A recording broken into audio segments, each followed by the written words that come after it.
Good morning. Morning మ్యాగజైన్కి స్వాగతం. ప్రముఖ దినపత్రికలో వస్తున్న వార్తల వెనకాల జరుగుతున్న పరిణామాలు చూద్దాం. ఈనాడు చూస్తే డీప్ టెక్తో దూసుకెళ్దాం అంటూ ఏపీ నాలెడ్జ్ హబ్గా నిలబెట్టడం ఎలక్షన్ 2047 నాటికి వృద్ధి రేటు 15% ఉండాలి. విశాఖలో GFST సదస్సులో ముఖ్యమంత్రి చంద్రబాబు అందరూ టెక్నాలజీ పెరిగితే ఉద్యోగాలు తగ్గిపోతాయంటారు, కానీ సాంకేతికత పెరిగే కొద్ది ఉద్యోగ అవకాశాలు పెరుగుతాయి. ఆధునిక సాంకేతికత కొత్త ఆవిష్కరణల అభివృద్ధికి దోహదం చేస్తుంది. ఈ విషయంలో ముందుండాలనే ఆంధ్రప్రదేశ్ నాలెడ్జ్ హబ్గా నిలబెట్టాలని లక్ష్యం పెట్టుకున్నాం. డీప్ టెక్తో ఉపాధి మార్గాలు, సంపదను సృష్టించగలం.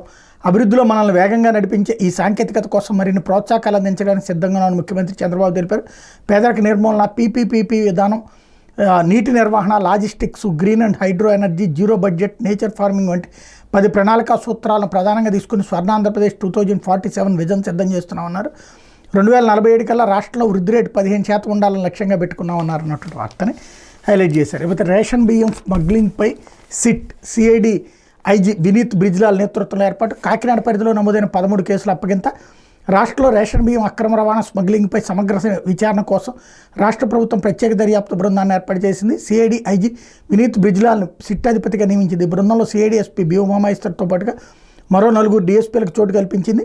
వైకాపాయంలో రాష్ట్రంలో రేషన్ బియ్యం స్మగ్లింగ్ వ్యవస్థీకృత మాఫియాగా తయారైంది. ప్రధానంగా కాకినాడ పోర్టు నుంచి విదేశాలకు వేల టన్నుల రేషన్ బియ్యం తరలిపోయేది. కూటమి ప్రభుత్వం ఏర్పడిన వెంటనే కఠిన చర్యలు చేపట్టింది అన్నటువంటి వార్తని హైలైట్ చేశారు. ఇందులో సిట్ సభ్యుల అంశాన్ని కూడా హైలైట్ చేశారు. ఈ రేషన్ బియ్యం విదేశాలకు అమ్ముకోవడం అన్నటువంటిది వైసీపీ వచ్చిందనో తెలుగుదేశం వచ్చిందనో కాదు, ఇప్పుడు ఈ 6 నెలల్లోనే బొట్టుపడింది బియ్యం. అక్కడ అసలు పాయింట్ అది.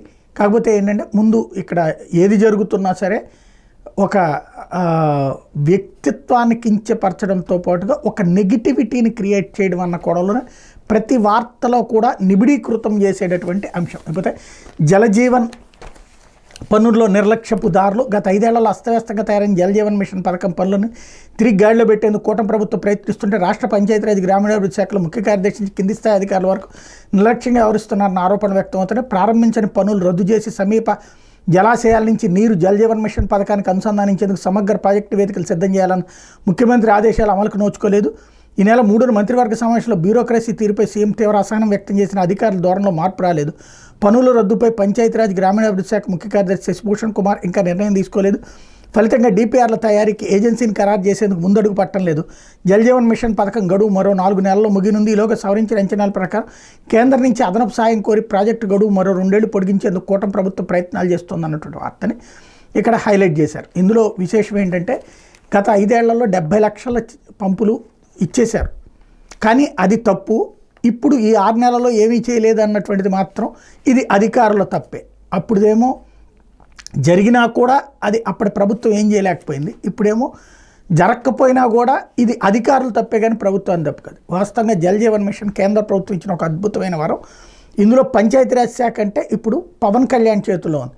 పవన్ కళ్యాణ్ చేతిలో ఉన్నటువంటి పంచాయతీరాజ్ శాఖకు సంబంధించి ఈ విధమైనటువంటి వార్త, ఈ విధమైనటువంటి స్టేట్మెంట్ వెనకాల ఏముంది అన్నటువంటిది ఆలోచించాల్సి ఉంది. లేకపోతే మిరప రైతును నలిపేస్తున్న నల్లి రోజు మార్చి రోజు పురుగు మందులు పిచికారీ, లేదంటే ఆశ వదులుకోవడమే. ఎకరాకు 1.5 లక్షలకు పైగా పెట్టుబడి మిరప రైతుల్ని నలిపేస్తుంది. దీని నివారణకు ఎకరాకు 75,000 నుంచి 1,00,000 విలువ చేసే మందులు పిచికారీ చేయాల్సి వస్తుంది. రోజు మార్చి రోజు మందులు కొడుతున్నా ఫలితం ఉండటం లేదు. ఒక కంపెనీ మందు పనిచేయడం లేదు, మరో మందు తెచ్చి వెళ్తున్నారు, అది సరిగా లేదంటే మళ్ళీ మారుస్తున్నారు. ఇలా అందుబాటులో ఉండే అన్నింటినీ తెచ్చి పొలంలో పోస్తున్న పురుగు నివారణ అంతంత మాత్రంగా ఉందని రైతులు ఆవేదన చెందుతున్నారు అన్నట్టు వార్తని హైలైట్ చేశారు. అయితే ఏపీకి 8 కేంద్రీయ విద్యాలయాలు. కేంద్ర ఆర్థిక వ్యవహారాల కేబినెట్ కమిటీ ఆమోదం. 7,680 మంది విద్యార్థులకు ప్రయోజనం.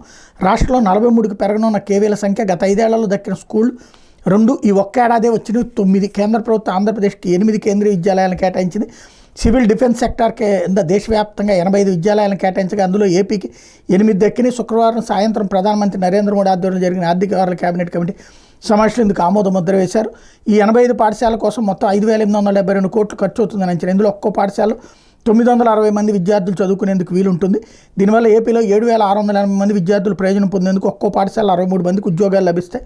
దాని ప్రకారం రాష్ట్రంలో 504 మందికి ఉద్యోగ అవకాశాలు దొరుకుతాయి అన్నటువంటి వార్తను హైలైట్ చేశారు. కేంద్ర ప్రభుత్వం ఆంధ్రాకి ఇచ్చినటువంటి గిఫ్ట్ ఇది. స్కూల్స్ ప్లస్ టీచర్స్ కార్పొరేట్ విద్య వైపు పరుగులు పెడుతున్నటువంటి రోజుల్లో ఆ కార్పొరేట్ స్థాయి విద్యని విద్యార్థులకి అందించగలిగేటటువంటిది ఇది. ఖర్చు తక్కువతో ఆ ఫీజులు లక్షల కోట్లు పోయకుండా ఇచ్చేటటువంటి ఒక చక్కటి గిఫ్ట్ ఇది. లేకపోతే రెవెన్యూ సదస్సులో వైకా పాపాలు బహిర్గతం. తొలి రోజు 645 సభల నిర్వహణ, తరలి వచ్చిన రెవెన్యూ యంత్రాంగం సమస్యలపై పెద్ద ఎత్తున వినతులు. గత వైకాపా పాలన శాపాలు, నేతల పాపాలు రెవెన్యూ సదస్సులో బహిర్గతమవుతున్నాయి. నాటి దురాక్రమణలు, రీసర్వేలో ఘోర తప్పిదాలు వెలుగులోకి వస్తున్నాయి. ఇంటి పట్టాలు ఇచ్చిన స్థలాలు చూపలేదని భారీగా ఫిర్యాదులు అందుతున్నాయి. భూ సమస్య పరిష్కారానికి గత 5 సంవత్సరాలు రెవెన్యూ కార్యాలయాల చుట్టూ తిరిగి విసిగిపోయిన ప్రజల వద్దకు ఎన్డీఏ ప్రభుత్వం రెవెన్యూ యంత్రాంగాన్ని నేరుగా పంపించింది. రాష్ట్ర వ్యాప్తంగా శుక్రవారం నుంచి గ్రామ సదస్సులు ప్రారంభమయ్యాయి. వచ్చే నెల 8 వరకు జరగనున్న ఈ సదస్సులో తహసీల్దార్, ఇతర సిబ్బంది అందుబాటులో ఉంటున్నారు. ప్రజలు తమ సమస్యలపై గోడు వెళ్ళబోసుకుంటున్నారు అన్నట్టు వార్తని హైలైట్ చేశారు. లేకపోతే ఎక్కడి వారికి అక్కడే టిట్కో ఇళ్ళు. ముందుగా నిజమైన లబ్ధిదారుల ఎంపిక. అమరావతిలో R5 జోన్పై సర్కార్ కసరత్తు. అనువైన స్థలాల కోసం ఎన్టీఆర్ గుంటూరు జిల్లాల కలెక్టర్ల అన్వేషణ. అంటే అమరావతిలో R5 జోన్ వ్యవహారం చక్కదిద్దే దిశగా కూటమి ప్రభుత్వం అడుగులు వేస్తోంది. వైకాపా ప్రభుత్వం ఏర్పాటు చేసిన ఈ జోన్లో ముందుగా జగన్ సర్కార్ ఇచ్చిన సెంటు పట్టాలను రద్దు చేసి నిజమైన లబ్ధిదారులను ఎంపిక చేయనుంది. లబ్ధిదారులకు వారి ప్రాంతాల్లో నీళ్లు కట్టించే వాళ్ళని నిర్ణయించినట్టు తెలిసింది. నేపథ్యంలో ఎన్టీఆర్ గుంటూరు జిల్లాలో టిట్కో ఇళ్ల నిర్మాణానికి రెవెన్యూ అధికారులు స్థలాన్వేషణ ప్రారంభించారు. నోటికొచ్చిన ముద్ద ఒక్కొక్కళ్ళకి సెంటున్నర, అంటే 48 గజాలు లేకపోతే 72 గజాలు. అది తీసేసి సరే ఇక్కడ ఇవ్వద్దు అనుకున్నాం, అమరావతి వాళ్ళ ఏరియాల్లోనే ఇద్దాం అనుకున్నాం. అక్కడ ఏం చేయాలా? వాళ్ళ ప్రాంతాలలో వాళ్ళకి అలాంటి స్థలం ఇవ్వాలి. అది వదిలేసి టిట్కో ఇళ్ళు అంట, 3 అంతస్తులు, 4 అంతస్తులు, 5 అంతస్తులు, కనీసం లిఫ్ట్ కూడా ఉండదు. దాంట్లో ఏం చేయాలి? ఇదివరకు అట్లాంటి టిట్కో ఇళ్లతోనే కదా తలనొప్పి వచ్చింది. లేదా రాజీవ్ గృహకల్ప వీటివన్నీ ఏం చేసుకుంటున్నారు? ఇవాళ రోజు 4 అంతస్తులు, 5 అంతస్తులు ఎక్కగలుగుతున్నారు జనం. 2వ అంతస్తుకే గిలగిల్లాడుతున్నారు ఆరోగ్య పరిస్థితుల రీత్యా. వాళ్ళకి అట్లాంటి ఇల్లు కట్టించేయడం అంటే ఏమాత్రమైనా సరైన బాధ్యతాయుతమైనటువంటి అంశమేనా? కానీ అదొక గొప్ప విశేషం కింద చిత్రీకరించేటటువంటి విచిత్రమైనటువంటి వార్తల స్రవంతి ఇక్కడ నడుస్తుంది. ఇకపోతే రైతులపై కేసులు, పెద్ద ఆయనకి కాసులు అంటూ ప్రజాప్రతినిధి అంటే నియోజకవర్గ ప్రజల సమస్యలు పరిష్కరించాలి. ప్రభుత్వ అధినేత వద్ద పలుకుబడి ఉంటే నిధులు తెచ్చి తమ ప్రాంతాన్ని ప్రగతి పదంలో నిలపాలి. చిత్తూరు జిల్లా వైకాపాలో పెద్ద ఆయనగా పిలుచుకునే నాయకుడి వైఖరి ఇందుకు భిన్నం. స్వప్రయోజనాల కోసం నియోజకవర్గ ప్రజానికాన్ని నిండా ముంచేయాలన్న అనుకున్న గనుడు ఆయన. జగన్ జమానాలో నిర్వాసితులైన రైతులపై కేసులు పెట్టించి భయభ్రాంతులకు గురి చేశారు. బాధితులు పట్టించుకొని పెద్ద ఆయన బిల్లులు పొందేందుకు పాకులాడిన వైనం తాజాగా వెలుగులోకి వచ్చింది. అప్పట్లోని కొన్ని బిల్లులు పొందినట్టు బయటపడింది. వైకాపాయంలో ఉమ్మడి చిత్తూరు జిల్లాలో తంబళపల్లి నియోజకవర్గం కురబలకోట మండలంలో ముదివేడు ప్రాజెక్టు, పొంగనూరు నియోజకవర్గం సోమల మండలంలో ఆవులపల్లి రిజర్వాయర్, పొంగనూరు మండలంలో నేతిగొట్టపల్లి జలాశయ నిర్మాణాన్ని 2020 సెప్టెంబర్ 2న పాలనా అనుమతులు ఇచ్చారు. 4.5 టీఎంసీల నీటి నిల్వ సామర్థ్యంతో చేపట్టే 3 ప్రాజెక్టులకు 2,144 కోట్ల వ్యయమవుతుందని అంచనా వేశారు. 2 నియోజకవర్గాలు కలిపి 40,000 ఎకరాలకు ఆయకట్టుకు స్థిరీకరించడంతో పాటు కొత్తగా 70,000 ఎకరాల భూమి సాగులోకి వస్తుందని పేర్కొన్నారు. వైకాపాలో నెంబర్ 2గా ఉన్న ఆ నేత కుటుంబానికి చెందిన సంస్థ ఈ పనులు చేపట్టింది. మొదలు పెట్టడానికి ముందు భూములు కోల్పోతున్న రైతులతో చర్చించలేదు. ఎకరాకి ఎంత పరిహారం ఇస్తారో చెప్పలేదు. అధికార బలంతో ముదివేడు, నేతిగొట్టపల్లి రిజర్వాయర్ నిర్మాణం దాదాపు 80%, ఆవులపల్లి జలాశయం పనులు సుమారు 20% పూర్తయి పర్యావరణ అనుమతులు తీసుకోకుండా ప్రాజెక్టులు కడుతున్నారని బాధిత రైతులు జాతీయ హరిత ట్రిబ్యునల్ చెన్నై బెంచ్ని ఆశ్రయించారు. పనులు తక్షణమే నిలిపేయడంతో పాటు ప్రభుత్వానికి 100 కోట్ల జరిమానా విధిస్తూ ఎన్జీటీ గత ఏడాది మే 11న తీర్పిచ్చింది. దీనిపై జగన్ సర్కార్ సుప్రీంకోర్టుకు వెళ్ళిన ఉపశమనం లభించలేదు. 25 కోట్లు జరిమానా చెల్లించాలని చెప్పడంతో ఆ మొత్తం కట్టింది. 3 జలాశయాల పనులకు గాను జగన్ సీఎంగా ఉన్నప్పుడే తొలుత సుమారు 900 కోట్లతో ఒక బిల్లు పెట్టారు. ఇంత మొత్తం ఒకే దఫాలో ఒకే పద్ధతి కింద చెల్లిస్తే విమర్శలు వస్తాయన్న ఉద్దేశంతో 843.97 కోట్లను 7గా విడగొట్టి CFMSలో అప్లోడ్ చేశారు. ఇందులో ఆవులపల్లి రిజర్వాయర్కి సంబంధించి 33.67 కోట్ల బిల్లులు చెల్లించినట్టు తాజాగా బయటపడింది. సుప్రీంకోర్టు ఆదేశాలతో నిలిచిపోయిన జలాశయానికి బిల్లులు ఎలా చెల్లిస్తారన్నది ప్రశ్న. ప్రాజెక్టులు వ్యతిరేకించిన దాదాపు 10 మంది పైగా పోలీసు కేసు పెట్టారు. 3,500 ఎకరాలు మునిగిపోగా జగన్ ప్రభుత్వం పరిహారం ఇవ్వలేదు. పెద్ద ఆయన అధికారులపై అన్నదాతలు ఒత్తిడి తేవడంతో బాధితుల వివరాలు తప్పులు తడగ్గా సమర్పించారు. దీంతో చెల్లింపులు జరగలేదు. 5 లక్షల్లో పరిహారం రావాల్సిన వారికి కొందరికి మాత్రం డబ్బులు ఇచ్చారు. 5 ఏళ్లలో ఈ వైకాపా నేత కోట్లాది రూపాయలు వెనకేసుకోగా ఓట్లేసి జనాలకు బతుకు తెరువు లేకుండా పోయింది. కొందరు బెంగళూరులో కూలి పనులు చేసుకుంటూ పలువురు కోర్టులు వాయిదాలు ఎదురుతున్నారు. ఒక వార్తలో ఒక అద్భుతాన్ని నాశనం చేస్తూ ఒక నాశనాన్ని అద్భుతంగా చూపించడం. చిత్తూరు జిల్లాలో వాళ్ళు బెంగళూరుకు పోయి ఉద్యోగాలు చేయడం ఎప్పటి నుంచినో ఉంది. అందరూ ఇవాళ కూడా చేస్తున్న వాళ్ళు ఉన్నారు. అది పక్కన పెడదాం. ఇక్కడ వీళ్ళే చెప్తున్నారు ఒక ప్రాజెక్ట్ ఏమో 80% పూర్తయింది, ఇంకోటేమో 20% పూర్తయింది. దానికి బిల్లులు వసూలు చేసుకోవడం తప్పు అంటున్నారు. ఇంకో పక్కనేమో 3,500 ఎకరాలు ముంపుకు గురైతే దాంట్లో కొంతమందికే డబ్బులు ఇచ్చారంటున్నారు. అదే కదా సమస్య. ఎప్పుడైనా సరే అందరికీ ఇవ్వాలని అడగడంలో తప్పులేదు. కానీ ప్రాజెక్టు కట్టారు, బిల్లు ఎట్ట ఇస్తారంటారు. పర్యావరణ అనుమతులు బేస్ చేసుకుని ఇవ్వకూడదు కదంటారు. సుప్రీంకోర్టు కూడా పెనాల్టీ వేసింది, కానీ దానికి బిల్లులు కట్టద్దని చెప్పదు కదా ప్రాజెక్టు కట్టిన తర్వాత. ఇంకోటి ఆ లెక్కనైతే అటవీ ప్రాబ్లం అనుకుంటే కనుక మన ఇది వెలుగోడు రిజర్వాయర్ కట్టకూడదు, పోలవరం కట్టకూడదు, పులిచింతలు కట్టకూడదు, ఏది కట్టకూడదు ప్రాజెక్టులు. అంటే ఏదో ఒక సాకుతో ప్రతి వార్తని చుట్టూ ఏదేదేదేదేదో అల్లేసేసి సామాన్యుడికి తెలియనటువంటి విషయాల్ని ఏదో నిక్షిప్తం చేసేసి ప్రజల్ని తప్పుదోవ పట్టించేటటువంటి జర్నలిజం అయితే దర్జాగా సాగుతుంది. లేకపోతే పొగాకు పంటకు వాన దెబ్బ, ఎకరాకి 15,000కి పైగా నష్టం, మళ్ళీ మొక్కలు తెచ్చి నాటాలంటే 13,000 పైన ఖర్చు, పెరుగుతున్న పెట్టుబడిదారులపై ఆందోళన అన్నటువంటి వార్తని హైలైట్ చేశారు. ఇక్కడే ఓ పక్కన మిర్చి రైతు, రెండో పక్కన పొగాకు రైతు, ఇద్దరికి సంబంధించినటువంటి సమస్యలు. వాస్తవంగా అది లక్షలాది మంది రైతులకు సంబంధించినటువంటి అంశం.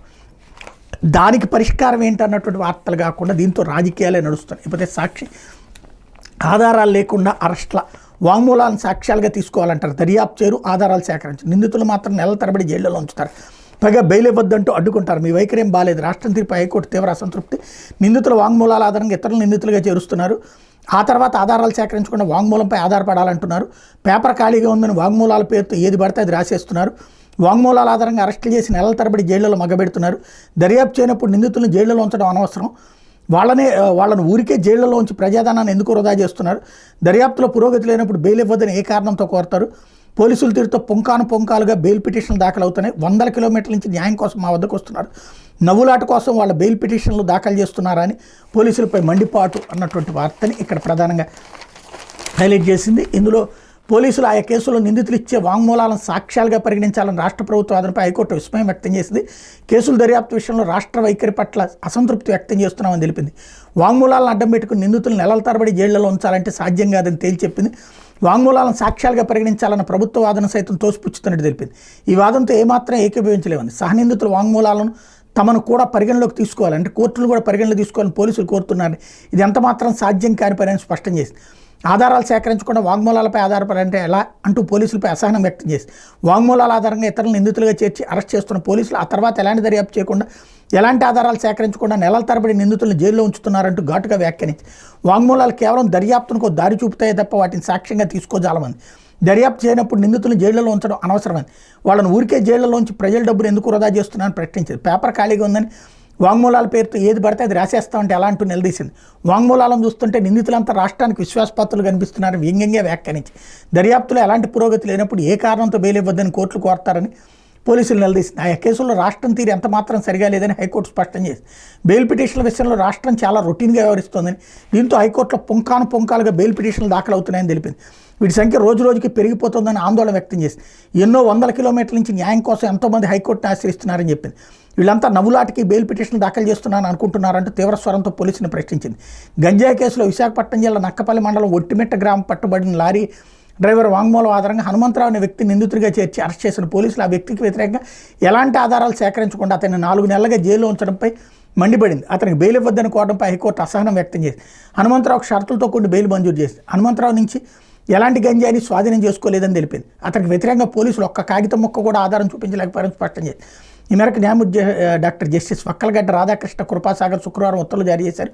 ఈ సందర్భంగా న్యాయమూర్తి జస్టిస్ కృపాసాగర్ రాష్ట్రం తీరును తీవ్రంగా గ్రహించారు. పీపీ వాదనపై అసంతృప్తి వ్యక్తం చేస్తూ దాన్ని తన ఉత్తర్వులో రికార్డు చేశారన్నటువంటి వార్తని హైలైట్ చేశారు. లేకపోతే ధాన్యం రైతుకు దాకా చరిత్రలో తొలిసారిగా సర్కారు దళారీ అవతారం, రైతుకు మద్దతు కల్పించడంలో పూర్తిగా విఫలం, రైతు సేవా కేంద్రాల్లో దళారులు మిల్లర్ల పాగా, అక్కడి నుంచే ధాన్యం కొనుగోళ్లలో దోపిడీ పర్వం, 75 కేజీల బస్తాకు 1200 నుంచి 1400 మాత్రమే చెల్లింపు, ఎకరాకు దాదాపు 9000కు పైగా నష్టపోతున్న అన్నదాత, 6 కాలం శ్రమను దోచేస్తుండటంతో రోడ్డెక్కుతున్న రైతులు, తొలిసారిగా బీపీటీ సన్నధాన్యం రకాలకు పడిపోయిన ధర, ఎంటీయూ 1262, 1318 రకాలను కొనుగోలు చేయట్లేదు, 50% పంట కూడా ఈసారి కొనుగోలు చేసే పరిస్థితి లేదన్నటువంటి వార్తని హైలైట్ చేశారు. లేకపోతే అహోబిలేషుడి లడ్డూకి కమిషన్ పోటు, సరుకులు సరఫరా కాంట్రాక్టర్ మామూలు అడిగిన టీడీపీ నేత ఇవ్వలేనని చెప్పడంతో కాంట్రాక్ట్ బంద్ చేయించిన వైన వారం రోజులుగా ప్రసాదం కౌంటర్ల మూత అన్నటువంటి వార్తని హైలైట్ చేశారు. ఇందులో ప్రధానంగా ఏదైతే అక్కడ గుళ్ళో జరిగినటువంటి వ్యవహారానికి సంబంధించినటువంటి అంశాన్ని ఇక్కడ టచ్ చేసుకుంటూ వచ్చారు. గుడికి సంబంధించి డబ్బులు ఇవ్వలేదు కాబట్టి ఆపేశారు అంటూ టీడీపీ నేత కమిషన్ భాగవతం వల్ల ప్రసిద్ధ పుణ్యక్షేత్రం అహోబిలం దేవస్థానం లక్ష్మీనరసింహస్వామి లడ్డూ ప్రసాదం విక్రయాలు నిలిచిపోయినాయి. ఎగువ దిగువ క్షేత్రాల్లో లడ్డూ కౌంటర్లు వారం రోజులుగా మూతపట్టడంతో భక్తులు ఆవేదనతో వెందిరుగుతున్నారు. ఆళ్లగడ్డ నియోజకవర్గంలో టీడీపీ కీలక నాయకుడే కారణమని తెలుస్తోంది. ప్రసాదాల తయారీకి సరుకులు సరఫరా చేసే వ్యాపారిని కమిషన్ కోసం ఆ నాయకుడు ఒత్తిడి చేశాడు. ఇందులో తనకు పెద్దగా ఏం మిగలదని కమిషన్ ఇవ్వబోనని ఆ వ్యాపారి చెప్పడంతో సరుకుల సరఫరాను ఆపేయించాడు. దీంతో టీడీపీ నాయకుడు కొందరు దేవస్థాన నిర్వాహకులను కలిసి 20% కమిషన్ ఇచ్చేటట్టు బాపట్లకు చెందిన కాంట్రాక్టర్తో ఒప్పందం చేసుకుని సరుకుల సరఫరా బాధ్యతను అప్పగించారు. ఈ నేపథ్యంలో వారం రోజులుగా సరుకులు రాకపోవడంతో ప్రసాదాల తయారీ నిలిచిపోయింది. దీంతో విక్రయాలు లేక భక్తులు తీవ్ర ఆవేదన వ్యక్తం చేస్తున్నారు. దేవుడి ప్రసాదంలోనూ కమిషన్ల కక్కుర్తి ఏమిటని వాపోతున్నారన్నటువంటి వార్తని హైలైట్ చేశారు. ఇకపోతే దళిత గిరిజనుల ఇళ్లకు వెలుగులు అంటూ విద్యుత్ కనెక్షన్లు కట్ చేసిన ఎస్సీ ఎస్టీల ఇళ్లకు సరఫరా పునరుద్ధరణ, గుట్టు చప్పుడు కాకుండా మీటర్లు తెచ్చి బిగిస్తున్న సిబ్బంది, విద్యుత్ మీటర్లపై సాక్షులు తప్పు రాశారని చెప్పాలని బాధితులపై అధికారులు ఒత్తిడి, తిరస్కరించిన బాధితులు, సాక్షి వాస్తవాలు రాసిందని స్పష్టీకరణ అంటూ సాక్షి ఎఫెక్ట్ అన్నటువంటి కోణంలో రాసింది. మొన్న ఏదైతే విద్యుత్ కనెక్షన్స్ తీసేస్తున్నారన్నటువంటి అంశం నేపథ్యంలో హైలైట్ చేసింది. లేకపోతే బెదిరింపులకి భయపడం అంటూ రాష్ట్ర ప్రభుత్వం కక్ష సాధించిన బెదిరింపులకు పాల్పడిన తమ డిమాండ్లను అంగీకరించి అమలు చేసే వరకు వెనక్కి తగ్గబోమని గిరిజన గురుకుల అవుట్సోర్సింగ్ ఉపాధ్యాయులు ప్రకటించారు. తమ డిమాండ్ల సాధన కోసం గత నెల 16వ తేదీ నుంచి సమ్మె చేస్తున్న గురుకుల అవుట్సోర్సింగ్ ఉపాధ్యాయులు గురువారం నుంచి ప్రభుత్వం షోకాజ్ నోటీసులు ఇస్తుంది. అయినా డిఎస్సి నుంచి తమను మినహాయించి కాంట్రాక్ట్ రెగ్యులర్ టీచర్స్గా మార్చే వరకు ఉద్యమాన్ని ఆపేది లేదని ప్రభుత్వానికి స్పష్టం చేశారు. ఈ మేరకు శుక్రవారం విజయవాడలో భారీ ర్యాలీ నిర్వహించారు. సీతంపేట, పార్వతీపురం, పాడేరు సమీకృత గిరిజనాభివృద్ధి సంస్థ ఐటీఏల వద్ద ధర్నాలు కొనసాగించారన్నటువంటి వార్తని హైలైట్ చేశారు. లేకపోతే ఆంధ్రజ్యోతి పోలవరం గడువు తరచూ మార్చితే ఎలా, పీపీఎస్సీయూ అభ్యంతరం 2026 మార్చికే ఈసీఆర్ఎఫ్ పూర్తి చేస్తామన్నారుగా, ఇప్పుడేమో 2027 చివరికి అంటున్నారు. వచ్చే జనవరి 2న డయాఫ్రమ్ వాళ్ళు మొదలు పెట్టాల్సిందే, ప్రత్యేక ఖాతా నుంచి లావాదేవీలు చేయాలి, 75% ఖర్చు పెడితేనే తదుపరి వాయిదా విడుదల, Polavaram project authority CEO Atul Jain statement ఇక్కడ ప్రధానంగా హైలైట్ చేశారు. లేకపోతే బ్రదర్స్ బుక్ చేశారు అంటూ ఖండాలు విస్తరించిన ద్వారంపూడి దందా, సోదరుడు వీరభద్రారెడ్డి, అనుచరుడు అగర్వాలే కీలకం, 5 ఏళ్లలో 4995 కోట్ల విలువైన 13.41 లక్షల టన్నుల బియ్యం తరలింపు, అందులో సగానికి పైగా రేషన్ బియ్యం వ్యవస్థను కొల్లబొడిచారు. ఎక్కడెక్కడ అక్రమ బియ్యము కాకినాడకే, తెలంగాణ నుంచి ఇక్కడికి పేదల బియ్యం. ఏడాది జూన్ జూలైలో బియ్యం అక్రమ తరలింపై కాకినాడ చుట్టుపక్కల 13 కేసులు, 85 కోట్ల విలువైన 22,947 టన్నులు పట్టివేత, బియ్యం స్మగ్లింగ్ మాఫియా పని పట్టనున్న సిట్ అన్నటువంటి వార్తని హైలైట్ చేశారు. అయితే రేషన్ లూటీపై సిట్, సిఐడి ఐజీ బ్రిజ్లాల్ నేతృత్వంలో ఏర్పాటు, ఇందులో సిఐడి ఎస్పీ 4 డిఎస్పీలు, కాకినాడ పోర్టు నుంచి బియ్యం ఎగుమతులపై నమోదైనటువంటి కేసుల విచారణ, స్మగ్లింగ్ సూత్రధారులు గుట్టు తేల్చేందుకు సిట్కి ప్రత్యేక అధికారులు అప్పగింత, తనిఖీలు, ఆస్తులు జప్తు, అరెస్టుకు వీలు, దర్యాప్తు పురోగతిపై 15 రోజుల్లో నివేదిక, ఉత్తర్వులు జారీ చేసినటువంటి ప్రభుత్వం అన్నటువంటి వార్తని ఇక్కడ ప్రధానంగా హైలైట్ చేశారు. లేకపోతే పోటెత్తిన భూబాధితులు అంటూ రెవెన్యూ సదస్సులకు భారీ స్పందన, 536 మండలాల్లో ప్రారంభం, పాల్గొన్న రెవెన్యూ మంత్రి అనగానే స్పెషల్ సిఎస్సిసిఎల్ఏ అన్నటువంటి వార్తని హైలైట్ చేశారు. ఇది చాలా మంచి వార్త. సమస్యల్లా అది పరిష్కారం కావాలి. ఇదివరకు కూడా చంద్రబాబు గారు ఇలాంటి సదస్సులు పెట్టినప్పుడు జనాలు వస్తూనే ఉంటారు, కాకపోతే పరిష్కారం కావాలి. 100కి 5-10% కూడా కావు, అన్నీ మళ్ళీ లీగల్ లిటిగేషన్స్ అవుతుంటాయి. కాబట్టి అది పరిష్కరించగలిగితే అద్భుతమైనటువంటి అవకాశం అవుతుంది. లేకపోతే వివేక హత్య కేసులో వైఎస్ భాస్కర్ రెడ్డికి సుప్రీంకోర్టు నోటీసులు, బెయిల్ రద్దు చేయాలని సునీత పిటిషన్ విచారించిన ధర్మాసనం, ప్రతివాదులందరికీ నోటీసులు జారీ. మాజీ మంత్రి వైఎస్ వివేకానంద రెడ్డి హత్య కేసులో కడప ఎంపీ వైఎస్ అవినాష్ రెడ్డి తండ్రి వైఎస్ భాస్కర్ రెడ్డికి సుప్రీంకోర్టు మరోసారి నోటీసులు జారీ చేస్తే, భాస్కర్ రెడ్డి బెయిల్ రద్దు చేయాలని కోరుతూ వివేక కుమార్తె సునీతారెడ్డి పిటిషన్ దాఖలు చేసిన కేసులో ప్రతివాదులందరికీ నోటీసులు జారీ చేస్తున్నామని పేర్కొంది. శుక్రవారం సుప్రీంకోర్టు ధర్మాసనం మేరకు ఉత్తర్వులు జారీ చేసింది అన్నటువంటి వార్తని హైలైట్ చేశారు. లేకపోతే గౌతమ్ రెడ్డి సహకరించడం లేదు, ముందస్తు బెయిల్ మంజూరు చేయొద్దు, హైకోర్టుకు పబ్లిక్ ప్రాసిక్యూటర్ నివేదన, వైసీపీ నేత గౌతమ్ రెడ్డి దర్యాప్తును సహకరించడం లేదని పబ్లిక్ ప్రాసిక్యూటర్ మెండలక్ష్మీనారాయణ హైకోర్టుకు తెలియజేశారు. దర్యాప్తు అధికారి చెప్పిన సమయానికి విచారణకు హాజరు కావడం లేదని, విచారణాధికారి లేని సమయంలో స్టేషన్కి వచ్చి వెళ్తున్నారని వెల్లడించారు. ఆయన గండూరు ఉమామహేశ్వర శాస్త్రిని చంపేందుకు మనుషులు పురమాయించారని ప్రాథమిక ఆధారాలు ఉన్నాయని తెలిపారు. ఆయనకు ముందస్తు బెయిల్ మంజూరు చేయొద్దని కోరారు. ఇరుపక్షాల వాదనలు ముగియడంతో గౌతమ్ రెడ్డి ముందస్తు బెయిల్ పిటిషన్పై ఈ నెల 11 నిర్ణయం వెల్లడిస్తామని న్యాయమూర్తి జస్టిస్ విఆర్కే కృపాసాగర్ శుక్రవారం ప్రకటించారన్నటువంటి వార్తని హైలైట్ చేశారు. ఇది దినపత్రికలో వచ్చిన వార్తలు వెనకాల జరుగుతున్న పరిణామాలు.